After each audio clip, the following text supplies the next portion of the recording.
InsyaAllah kita akan membincangkan tentang indahnya akhlak Nabi SAW, akhlaknya baginda Rasulullah SAW yang mengiringi bulan yang penuh barakah ini, yang boleh kita katakan sebagai beriringan dengan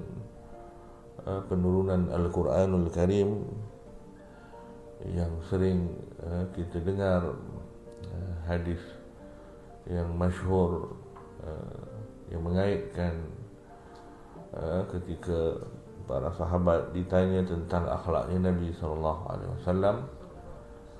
lalu dijawab kana khuluquhul Quran, kana khuluquhul Quran. Dan bulan ini ialah bulannya Al-Quran, dan bulannya Al-Quran ini tidak terlepas daripada